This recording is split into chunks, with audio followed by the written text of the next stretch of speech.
श्रोताओं, हमारे चैनल में आपका एक बार फिर से स्वागत है। सन्नी देव का पांडवों की कड़ी परीक्षा। पांडवों का अज्ञातवास समाप्त होने में कुछ समय शेष रह गया था।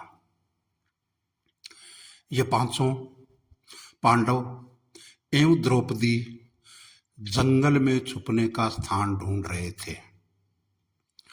उधर सन्नी देव की आकाश मंडल से पांडवों पर नजर पड़ी।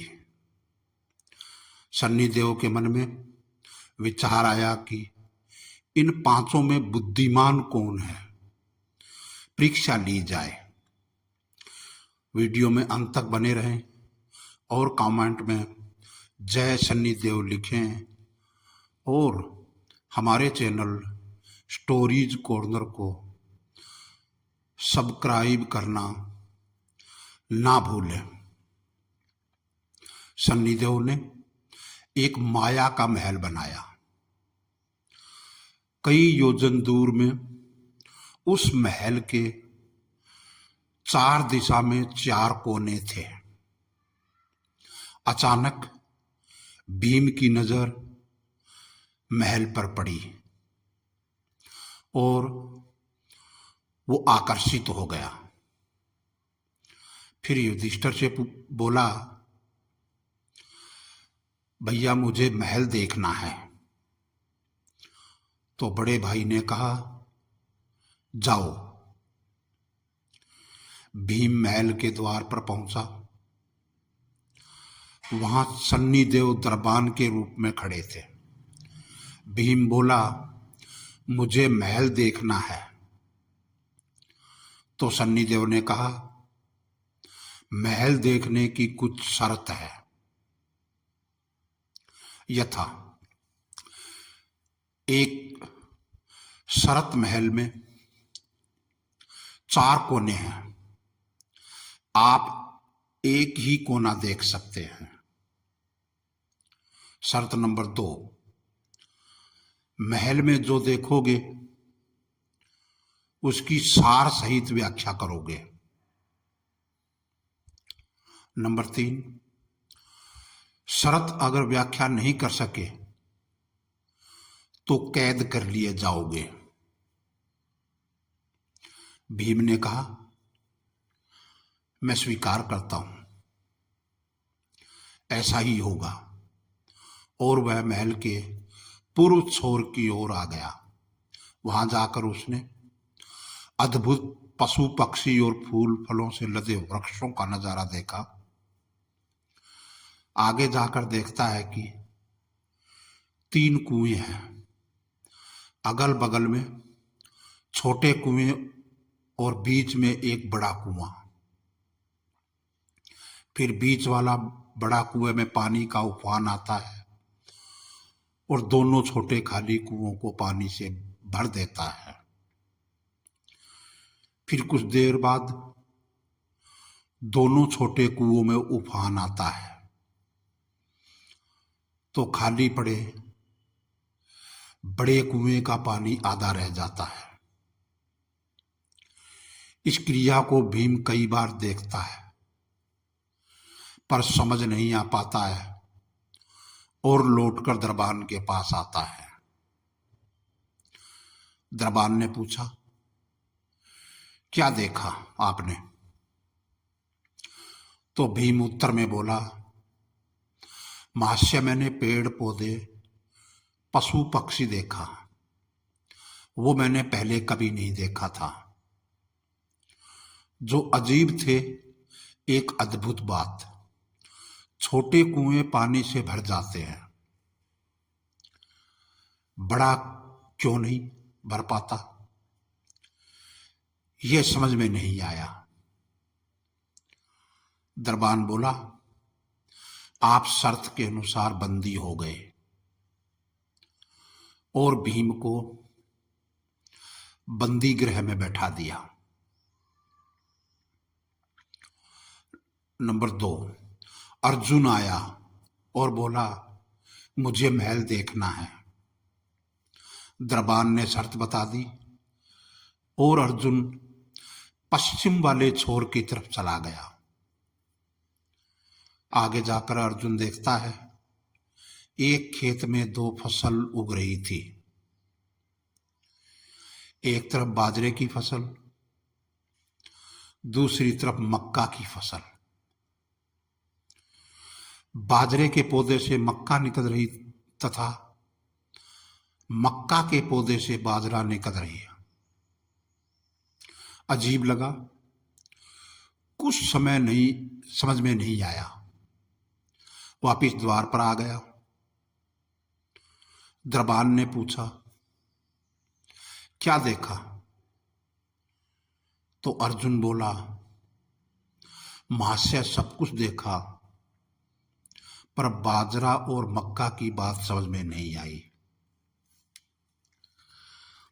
द्रबान रूपी सन्निदेव ने कहा, शर्त के अनुसार आप बंदी हैं।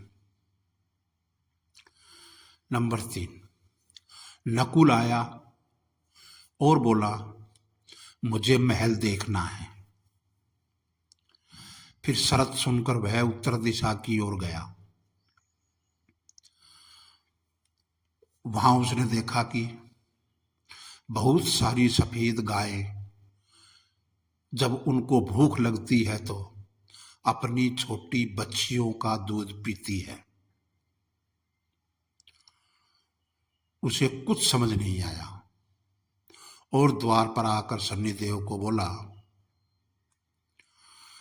महाशय गाय बच्चियों का दूध पीती है, यह अनहोनी समझ में नहीं आया। तब उसे भी बंदी बना लिया। नंबर 4, सहदेव आया और बोला, मुझे महल देखना है। और शर्त सुनकर वह दक्षिण दिशा की ओर गया, अंतिम कोना देखने के लिए। मगर ये क्या देखता है, वहां पर एक सोने की बड़ी शिला एक चांदी के सिक्के पर टिकी हुई डगमग डोले, पर गिरे नहीं, छूने पर भी वैसे ही रहती है। समझ नहीं आया।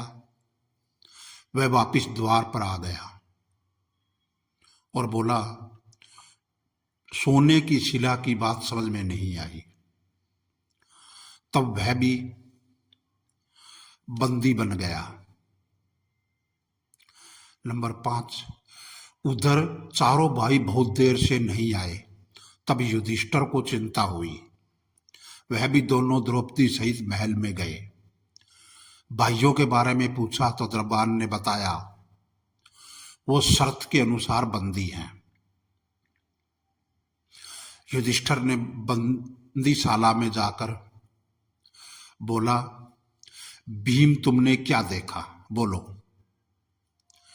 भीम ने कुएं के बारे में बताया। तब युधिष्ठिर ने कहा, यह कलयुग में होने वाला है।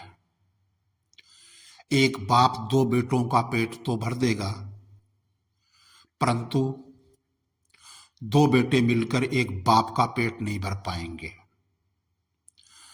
भीम को छोड़ दिया गया। अर्जुन से पूछा तो उसने फसल के बारे में बताया। युधिष्ठिर ने कहा, यह भी कलयुग में होने वाला है। वंश परिवर्तन अर्थात ब्राह्मण के घर शूद्र की लड़की और शूद्र के घर ब्राह्मण की लड़की ब्याही जाएगी। अर्जुन भी छूट गया। इसके बाद नकुल से पूछा तो उसने गाय का वृत्तांत बताया। तब युधिष्ठिर ने कहा, कलयुग में माताएं अपनी बेटियों के घर में पलेंगी, बेटी का दाना खाएंगी और बेटे सेवा नहीं करेंगे। तब नकुल भी छूट गया। सहदेव से पूछा तो उसने सोने की शिला का वृत्तांत बताया। तब युधिष्ठिर बोले, कलयुग में पाप धर्म को दबाता रहेगा, परंतु धर्म फिर भी जिंदा रहेगा, खत्म नहीं होगा। सहदेव भी छूट गया। दरबान रूपी शनिदेव ने खुश होकर अपनी परिचय देने के बाद प्रशंसा के साथ आभार प्रकट किया। इसके बाद चारों भाइयों और द्रौपदी वहां से आगे रवाना हो गए। श्रोताओं, आज इस घोर कलयुग में यही सारी बातें सच साबित हो रही है। सर्वे भवन्तु सुखीन। प्रेम से बोलो जय शनिदेव, जय श्री राम, जय हनुमान।